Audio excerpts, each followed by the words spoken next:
Assalamualaikum warahmatullahi wabarakatuh. Bismillahirrahmanirrahim. Alhamdulillahirabbil alamin. Shallallahu wassalamu ala asyrofil anbiya'i wal mursalin wa ala alihi wa sahbihi ajma'in. Alhamdulillah, di pertemuan kali ini kita diberikan kesehatan oleh Allah Subhanahu wa taala sehingga kegiatan pembelajaran hari ini berjalan, semoga berjalan dengan baik, lancar, dan bisa memberikan pemahaman kepada kita, menambah ilmu kepada kita, dan bermanfaat untuk kita semua. Amin Allahumma amin. Allahumma sholli ala sayyidina Muhammad wa ala ali sayyidina Muhammad. Marilah teman-teman semua kita perbanyak sholawat ke junjungan kita Nabi besar Muhammad sallallahu alaihi wasallam. Semoga dengan sholawat-sholawat yang kita hadiahkan pada beliau, kita semua dapat syafaat dari beliau nanti di hari akhir. Amin Allahumma amin. Selanjutnya kita sudah sampai di pertemuan ke-7, yaitu pertemuan sebelum TS. Kita sudah di pertengahan penghujung semester. Semoga dengan waktu yang kita gunakan untuk belajar ini bermanfaat, tidak sia-sia, menambah ilmu kita. Amin Allahumma amin. Di dalam pertemuan ini kita akan membahas kerangka pikir dan perumusan hipotesis. Nah, kita lanjut. Di sini kerangka pikir. Jadi kalau menurut saya kerangka pikir itu apa? Kerangka pikir adalah sebuah pola bagaimana kita memikirkan penyelesaian dari penelitian yang kita lakukan.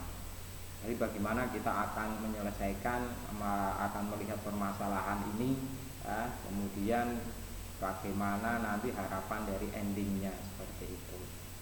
Tapi di sini ada beberapa pengertian, silahkan dipahami.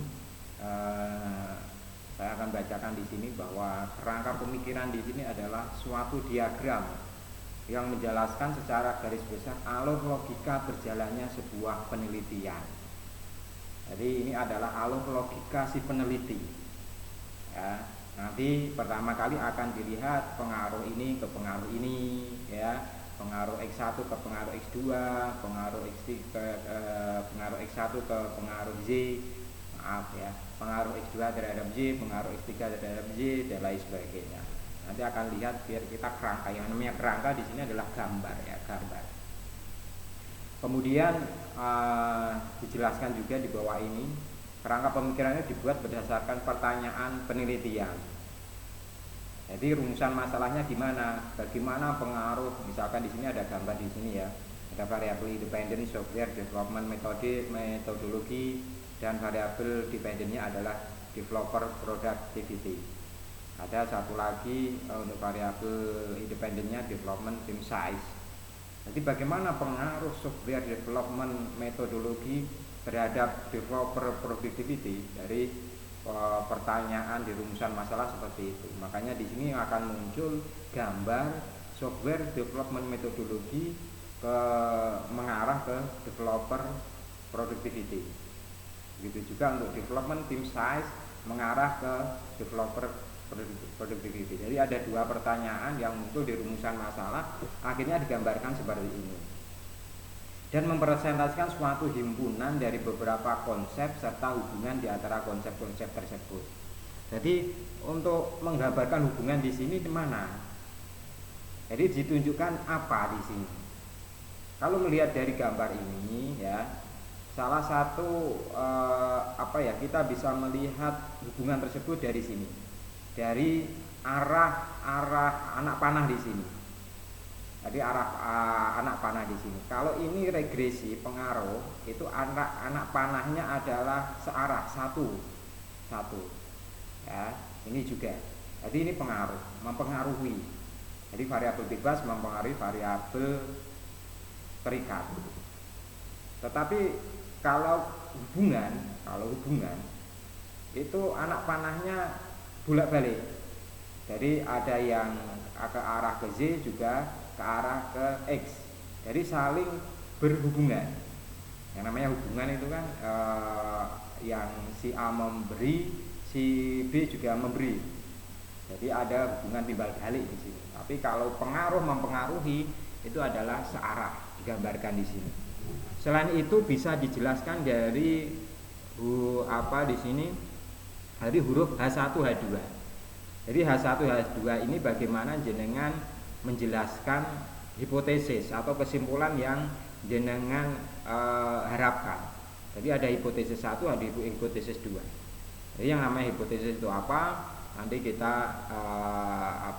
kita lihat pengertiannya di contoh-contoh di bawah nanti ya. Hipotesis itu adalah kesimpulan sementara secara garis besar, kesimpulan sementara yang diambil dari permasalahan yang diangkat di dalam sebuah penelitian. Gitu ya, ini kerangka. Mari kita lihat selanjutnya di dalam sebuah penelitian sering jenengan melihat gambar-gambar seperti ini. Jadi pembagian variabel berdasarkan pada hubungan antar variabel. Tapi kalau melihat dari anak panah ini adalah gambar pengaruh semua ya, pengaruh semua. Saya akan jelaskan variabel-variabel ini ada 4 variabel didasarkan atas hubungan tersebut. Misalkan di sini ada pengaruh variabel bebas. Mana sih variabel bebas? Variabel bebas itu biasanya disimbolkan dengan simbol X. Ya, simbol X, variabel bebas. Variabel bebas di sini adalah variabel yang berdiri sendiri. Berdiri sendiri. Jadi enak ini variabel bebas itu. Mau dinaikkan silahkan, mau diturunkan silahkan. Tidak ada masalah. Karena dia bebas. Upah misalkan di sini upah. Kalau ini dibuat judul itu adalah pengaruh upah terhadap semangat kerja.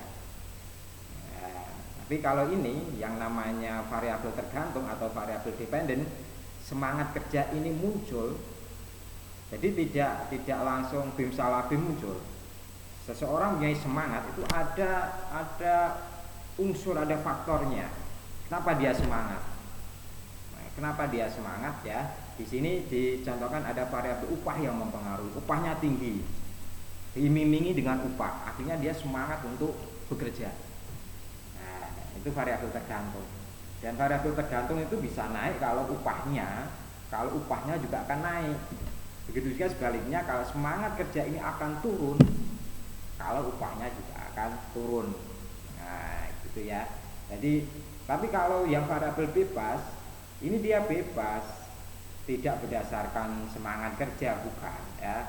Dia upah mungkin karena memang dia harusnya naik gajinya, tidak masalah dinaikkan, diturunkan tidak masalah, tidak ngefek ke tidak disebabkan oleh apa ya, bisa nggak upah naik karena kinerjanya dan sebagainya. Tapi karena ini variabel bebas, ini boleh dinaikkan boleh turunkan. Tapi kalau semangat kerja tidak bisa, karena ayo kan ada motivasi juga. Semangat dia semangat karena motivasi kan gitu. Nah, kemudian ada variabel moderator, ada variabel intervening. Ya, kita bahas variabel moderator. Apa sih variabel moderator? Ini secara garis besar, nanti di bawah ada penjelasannya. Jadi variabel moderator di sini adalah variabel penguat. Penguat bisa penguat, bisa pelemah dari hubungan tersebut. Ya, dari hubungan tersebut. L kerja itu apa ya? Laporan kerja atau apa ini ya? Lapangan pekerjaan atau apa ini? Nah, jadi di sini kalau L itu apa? Lapangan kerja atau apa? Jadi upah, bagaimana upah mempengaruhi semangat kerja? Ya, upah mempengaruhi semangat kerja. Misalkan di sini ada unsur apa ya, laporan kerja ya, laporan kerja. Jadi laporan kerja itu bisa memperkuat, bisa memperhambat, bisa memperkuat, bisa memperlama. Jadi upahnya pengaruh kepada semangat kerja yang apabila laporan kinerjanya bagus. Nah, dan upah akan mempengaruhi, menurunkan semangat kerja itu kalau laporan kerjanya jelek. Jadi bisa memperkuat, bisa memperlemah. Itu fungsi dari variabel moderator. Ya, moderator. Sebenarnya sama-sama ya, moderator ya, sebagai moderator. Jadi suatu acara workshop, suatu acara seminar itu ada semangatnya kalau ada moderatornya. Tidak semangat kalau juga moderatornya tidak komunikasinya kurang dan lain sebagainya. Itu contohnya. Kemudian ada variabel intervening di sini. Intervening. Sebenarnya intervening itu posisinya ada di tengah-tengah antara variabel bebas dan variabel tidak bebas. Nah, cuma di sini digambarkan kok sama dengan variabel moderator ya. Nah, ini harusnya sebagai penghubung ya, sebagai intervening atau sebagai mediasi. Nah, sebagai mediasi. Jadi maksudnya di sini adalah prestasi akademik itu ya bisa mempengaruhi secara langsung terhadap karir. Ya, tapi tidak menutup kemungkinan karir ini mempunyai apa ya? Mempunyai peran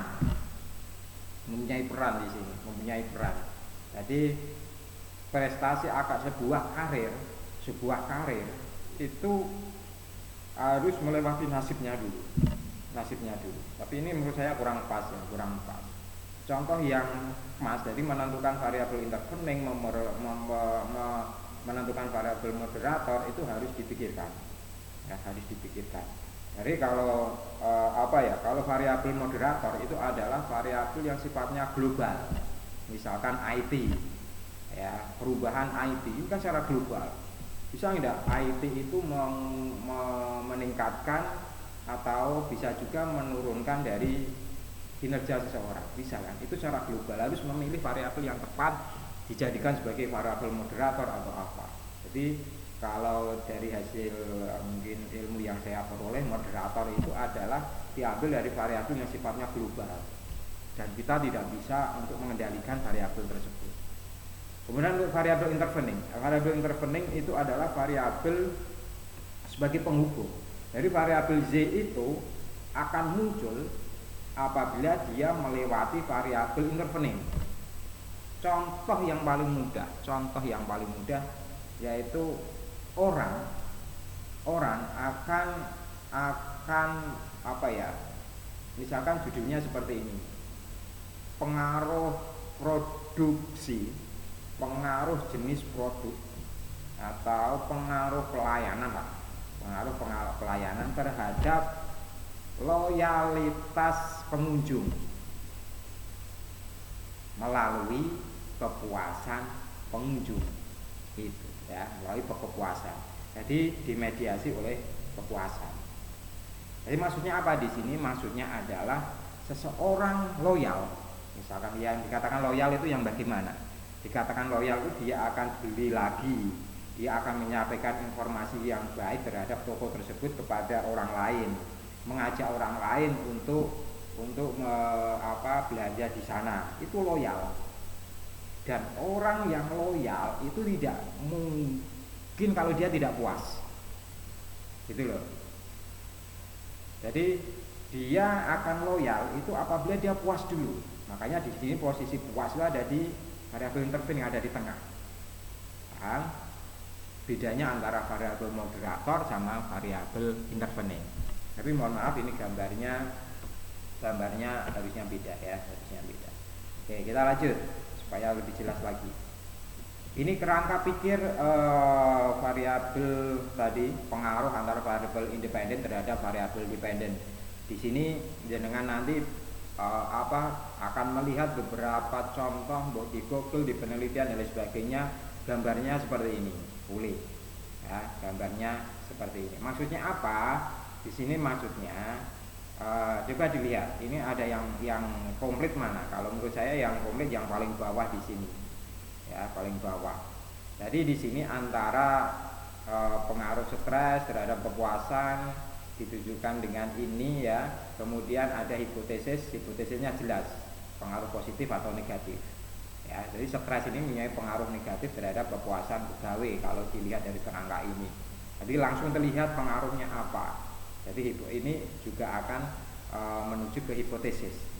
Tapi kalau dilihat di gambar yang pertama, kualitas produk hanya mempunyai pengaruh pada minat beli, harga mempunyai pengaruh terhadap minat beli, terusan X3 juga mempunyai promosi mempunyai pengaruh terhadap minat beli.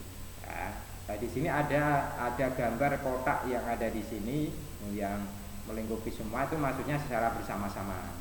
Ya, secara individu ditujukan anak panah yang ini. Secara individu harga mempunyai pengaruh terhadap ini. Kalau secara bersama-sama ditujukan kotak yang ini. Nah, bisa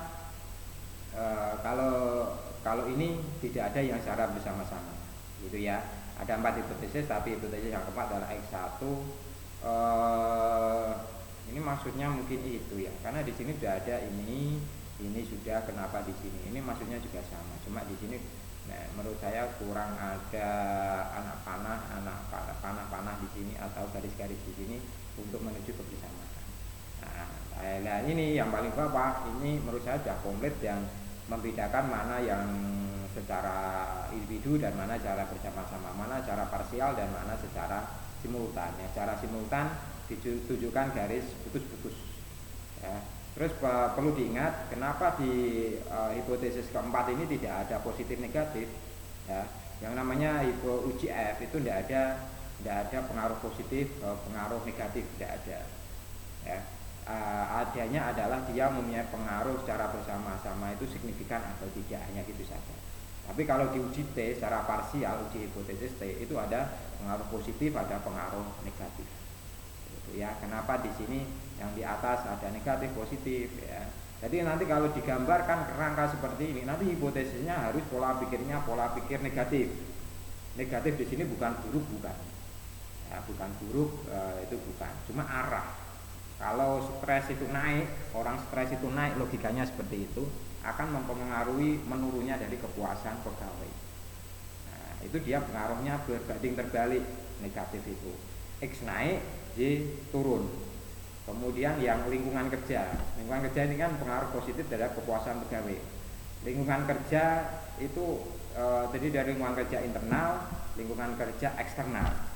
Boleh jenengan ambil misalkan dengan mau meneliti lingkungan kerja internal saja boleh. Lingkungan kerja internal itu ya bisa kantor, ruangan kantor, teman-teman fasilitas, teman-teman karyawan di internal, ya seperti itu. Lingkungan kerja eksternal ya lingkungan kerja masyarakat ada di luar dan lain sebagainya, itu akan terlibat di sana. Nah, kemudian beban kerja di sini ya, beban kerja semakin tinggi akan menurunkan dari kepuasan pegawai. Itu ya. Kalau lingkungan kerja positif tadi, lingkungan kerja semakin mendukung, itu akan meningkatkan dari kepuasan pegawai. X naik, itu juga akan naik. Tapi kalau yang pengaruh negatif, X naik, dia akan turun. Begitu juga sebaliknya. X turun, dia akan naik. Tidak searah, ya, negatif. Itu ya, itu yang pengaruh. Kemudian yang variabel ini saya balik dulu, saya mediasi intervening ya, intervening. Kalau digambarkan sebetulnya seperti ini, ya. Seperti ini, dan kemudian simbolnya ya, simbolnya perlu diperhatikan di sini, simbolnya beda antara variabel X. Kalau variabel intervening simbolnya Z ya, Z. Kemudian Z-nya Z variabel dependennya. Nah, jadi di sini sebagai mediator boleh intervening atau mediator. Di sini dikatakan bahwa variabel mediasi atau variabel antara atau variabel intervening variabel adalah variabel yang bersifat menjadi perantara mediasi dari hubungan variabel penjelas dari variabel independen ya, variabel independen ke variabel tergantung. Jadi posisinya ada di tengah-tengah seperti ini. Ya. Oke, sifatnya adalah sebagai penghubung atau jembatan antara variabel penjelas dengan variabel tergantung. Makanya harus betul-betul mencari variabel itu tepat tidak variabel ini saya jadikan variabel mediator atau intervening. Harus berpikir seperti itu. Tidak semua variabel bisa dijadikan sebagai variabel mediator. Itu ya, contohnya seperti itu. Kemudian ini ada beberapa gambar. Untuk yang gambar yang ini indikator muncul itu biasanya ini menggunakan program PLS ya, PLS itu menggunakan gambar ya. Dulu tidak muncul indikator, sekarang semakin maju indikator per variabel muncul, walaupun di sini hanya simbol-simbol. Dari kualitas layanan diukur dengan 5 indikator.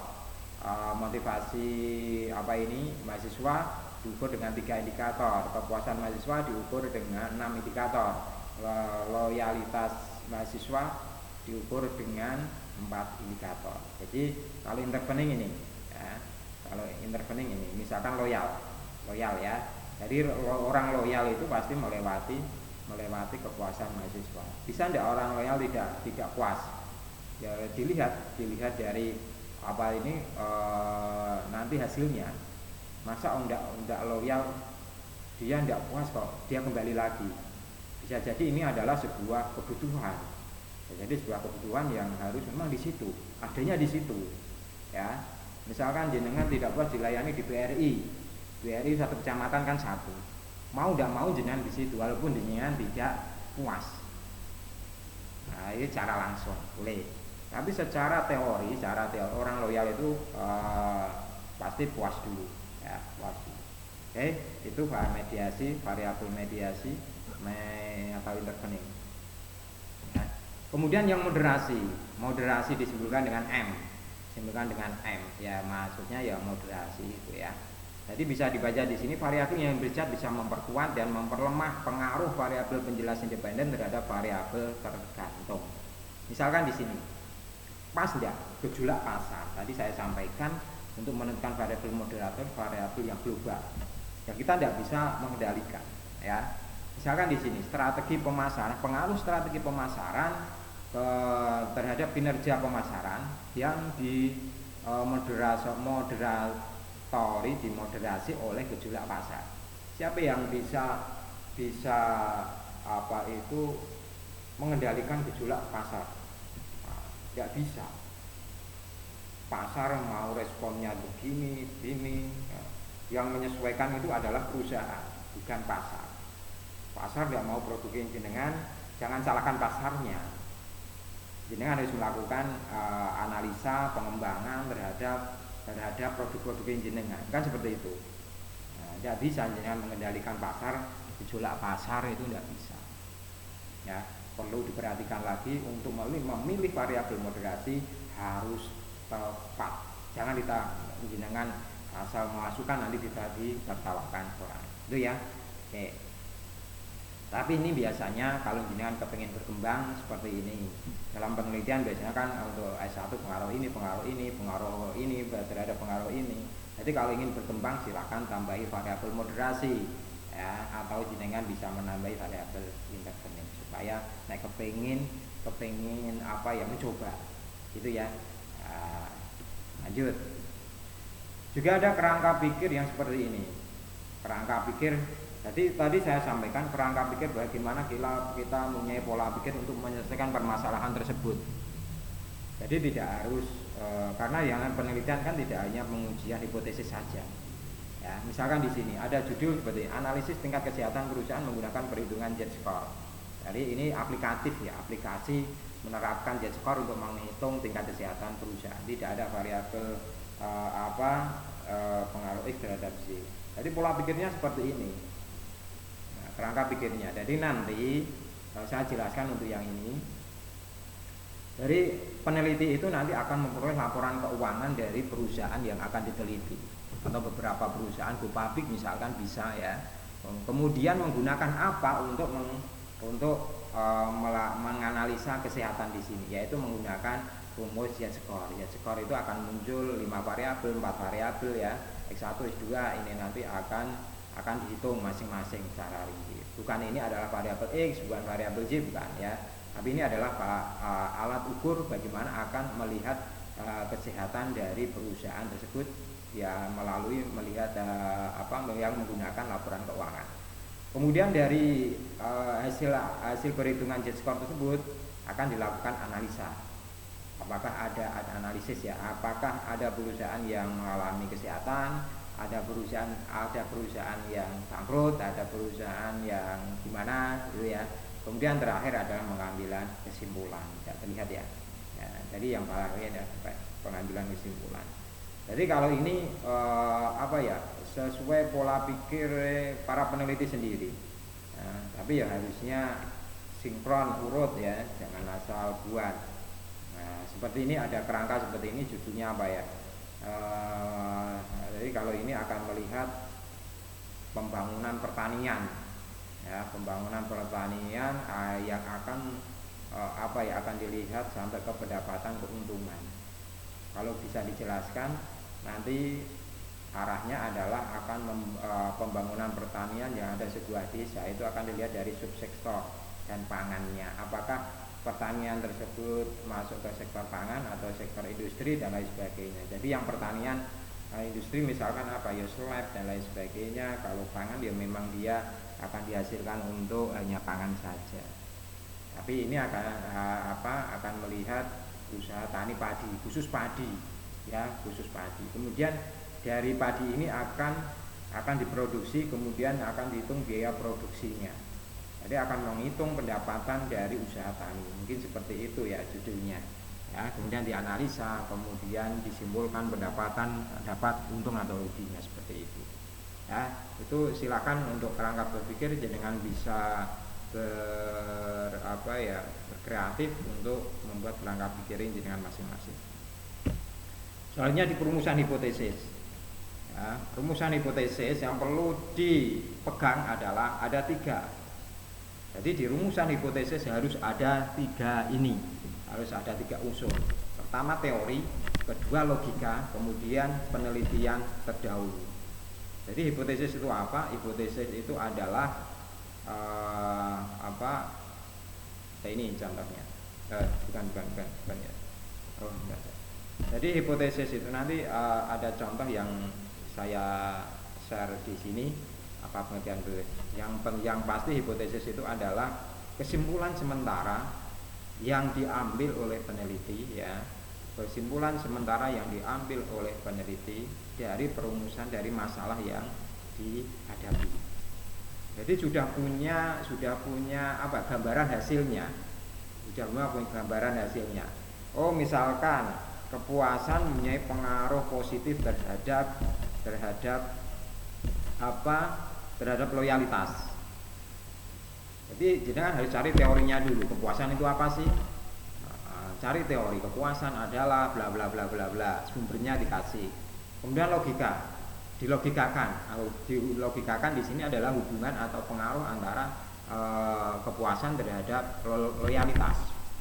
Jadi seseorang yang misalkan jenengan memberikan logika seperti ini. Puas itu adalah suatu perasaan yang menyenangkan, misalkan setelah seseorang tersebut memperoleh sesuatu apa yang diinginkan, misalkan puas. Sehingga seseorang yang merasa puas terhadap produk tersebut dari suatu tempat tersebut, akhirnya orang tersebut akan melakukan langkah-langkah untuk apa? Untuk kembali lagi, untuk mengajak teman, ya, atau memberikan rekomendasi pada orang untuk ke sana.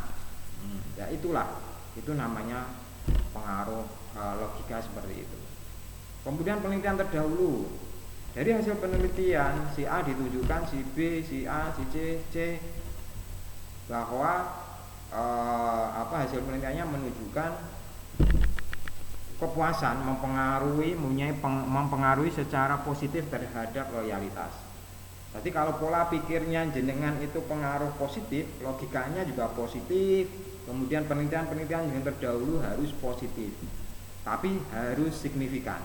Jangan yang dimasukkan ini yang tidak signifikan, ya. Positif signifikan, jangan yang tidak signifikan. Itu ya. Contohnya seperti ini. Ini ada sebuah contoh. Kalau dilihat, ini mau lihat pengaruh ukuran perusahaan terhadap pengungkapan CSR. Teorinya dulu di sini. Ukuran perusahaan menurut Rianto adalah besar atau kecilnya perusahaan. Dilihat dari besarnya nilai ekuitas, nilai penjualan, dan nilai total aset. Ini menurut Bang Rianto. Tadi di sini ukuran perusahaan itu dikatakan ukuran perusahaan besar kecilnya tersebut.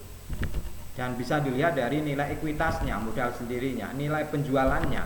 Semakin banyak dia penjualannya, semakin tinggi, itu dikatakan perusahaan tersebut besar.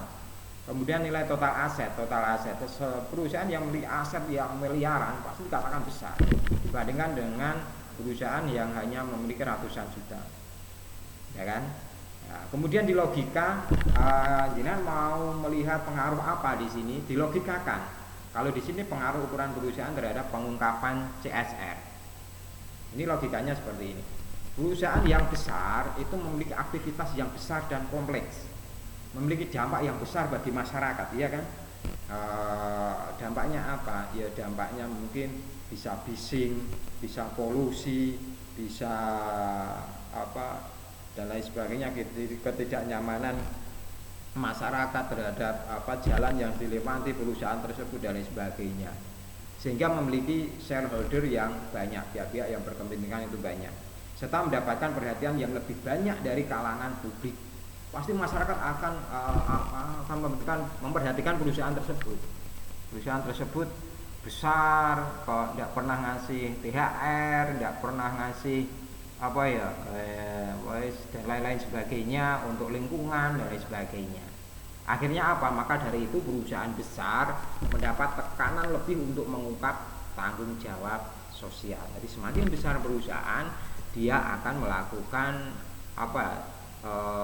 CSR yang banyak juga, besar juga, seperti itu. Kemudian harus didukung dengan hasil penelitian. Ini hasil penelitiannya Nur Priyantina dan Wijaya. Kalau hasilnya sama ya, hasilnya sama, menunjukkan ukuran perusahaan berpengaruh positif signifikan terhadap pengungkapan CSR. Jadi harus didukung ini, harus sinkron antara antara teori, logika, dan penelitian terdahulu. Akhirnya hipotesis ini jenengan sudah bisa memperkirakan, oh ukuran perusahaan nanti yang saya teliti itu mempunyai pengaruh positif signifikan terhadap pengungkapan CSR.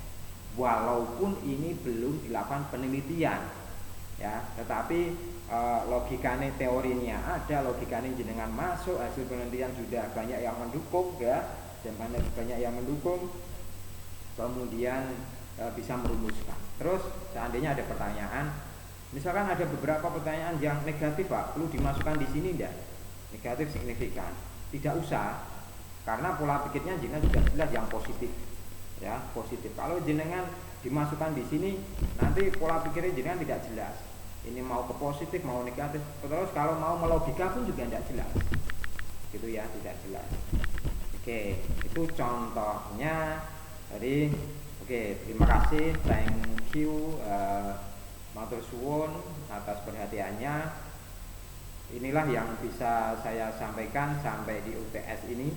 Semoga nanti kita bisa lanjut di setelah UTS, kita bisa menyampaikan sampai ke capaian yang akan kita capai. Jadi sampai di sini yang penjelasan saya terkait dengan kerangka pikir sama perumusan hipotesis. Semoga teman-teman bisa merumuskan hipotesis dengan baik, ya, bisa melogika dengan baik.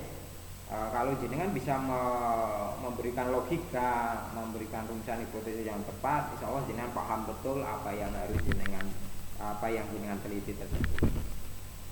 Dan jenengan bisa menjelaskan nanti pada saat ujian, ya, pada saat pembelajaran, pada saat sidang dan lain sebagainya. Oke, sementara itu dulu dari saya. Mohon maaf bila ada kata-kata yang salah dari saya. Semoga apa yang kita pelajari ada manfaatnya, bisa memotivasi teman-teman untuk semangat dalam menyelesaikan skripsi, dan teman-teman bisa selesai tepat waktu, jangan diolor-olor lagi. Kalau diolor-olor lagi, jenengan nanti akan tambah biaya lagi, kasihan orang tua. Jadi cara seorang mahasiswa, cara seorang murid, anak dan lain sebagainya untuk membantu orang tua adalah belajar dan semangat untuk menyelesaikan studinya. Semoga bermanfaat, semoga jenengan ilmu yang diperoleh barokah dan jenengan semakin paham. Amin. Sekian dari saya. Bila ada kata-kata yang salah dari saya, mohon maaf sekali lagi. Sekian. Assalamualaikum warahmatullahi wabarakatuh.